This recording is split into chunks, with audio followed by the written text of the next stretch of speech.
नमस्कार दोस्तों। Cross case क्या होता है, कब किया जाता है, कैसे किया जाता है, क्या फ़ायदा है, क्या नुकसान है, आज इस वीडियो में इसी महत्वपूर्ण टॉपिक पर मैं आपके साथ डिस्कस करूंगा। तो वीडियो स्टार्ट करने से पहले अगर आपने मेरे इस चैनल को सब्सक्राइब नहीं किया है तो सबसे पहले मेरे चैनल को सब्सक्राइब कर लीजिए और बेल आइकन को भी क्लिक कर लीजिए, जिससे आपको legal information time to time मिलती रहे। कानून की जानकारी हर व्यक्ति के लिए बहुत ही जरूरी होती है, क्योंकि कानून के अभाव में ही व्यक्ति शोषण का शिकार होता है। तो कानून की जानकारी जितनी एडवोकेट और लॉ स्टूडेंट के लिए ज़रूरी है, उतनी ही आम जनता के लिए भी बहुत ही ज़रूरी है, क्योंकि ज्ञान ही सबसे बड़ी ताकत होती है। तो कानून की जानकारी आपके लिए बहुत ही ज़रूरी है। तो मेरा उद्देश्य यही रहता है कि मैं आपको लीगल इन्फॉर्मेशन प्रोवाइड करवाता रहूं और आपको इससे कुछ फ़ायदा मिलता रहे। तो चलिए स्टार्ट करते हैं। यह महत्वपूर्ण जानकारी क्या होती है।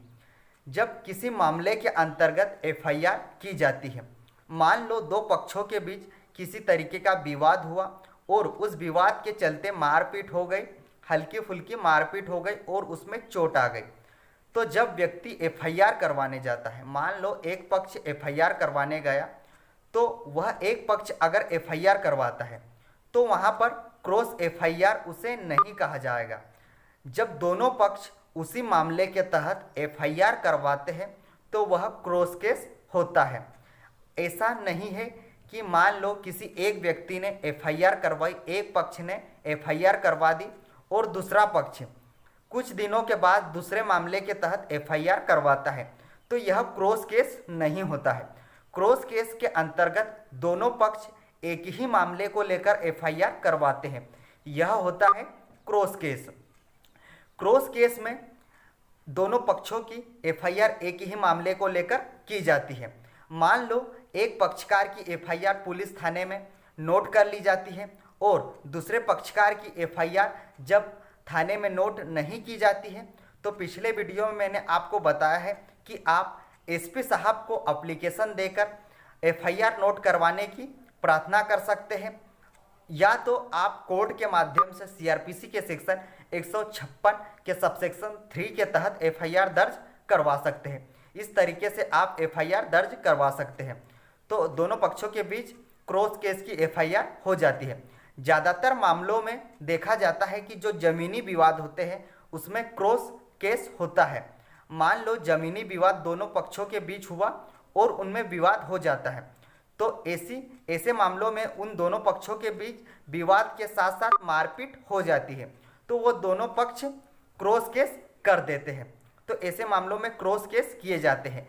या जब दंगे होते हैं, बलवा होते हैं, तो ऐसे केसों में भी क्रॉस केस किए जाते हैं, क्योंकि ऐसे मामलों में दोनों पक्षों को चोट आती है और दोनों पक्ष अपने अपने मामलों में अपने अपना पक्ष रखने के लिए एफआईआर कर देते हैं। तो इस तरीके से क्रॉस केस किया जाता है। अब देखते हैं क्रॉस केस का एडवांटेज आपको कैसे मिलता है, क्या फ़ायदा इसका मिलता है। तो जब आपके द्वारा क्रॉस केस किया जाता है तो आपको सबसे पहले यह एडवांटेज मिलता है कि आप यह बता सकते हैं कि आपने अपने फेवर के लिए या खुद को बचाने के लिए आप पर भी उस व्यक्ति ने हमला किया, तो आपने अपने पक्ष के तहत उस व्यक्ति के खिलाफ एफआईआर की। तो सबसे पहला एडवांटेज आपको यह मिल जाता है, क्योंकि उस व्यक्ति ने आप पर मान लो हमला किया या आपसे विवाद किया, आप चुटेल हो गए, तो आप भी उस व्यक्ति के खिलाफ एफआईआर करवाएंगे। तो यहाँ पर एडवांटेज आपको यह मिल जाता है कि आप कोर्ट में जब प्रूव करेंगे तो यह आपके पास एक एविडेंस के तौर पे भी रहेगा, तो इसका आपको एडवांटेज मिल जाएगा। दूसरा एडवांटेज आपको यह मिलता है कि जब मामला आप दोनों का कोर्ट में जाएगा और कोर्ट में जब ट्रायल चलता है, तो अगर एक पक्ष का वहाँ पर यह विचार बन जाता है कि यह कोर्ट केस तो लंबा चलना है, इसमें पैसा भी खर्च होना है, तो वहाँ पर अगर वह पक्षकार समझौता करना चाहता है तो समझौता करके यहाँ पर आपका मामला खत्म हो सकता है। यह भी एक तरीके का एडवांटेज मिल सकता है। तो दोस्तों, क्रॉस केस कोई गलत नहीं होता है, क्रॉस केस करना सही है, आपको यहाँ पर एडवांटेज ही मिलता है। तो दोस्तों, अगर आपको यह जानकारी पसंद आई हो तो मेरे चैनल को लाइक करें, कमेंट करें, शेयर करें, सब्सक्राइब करें।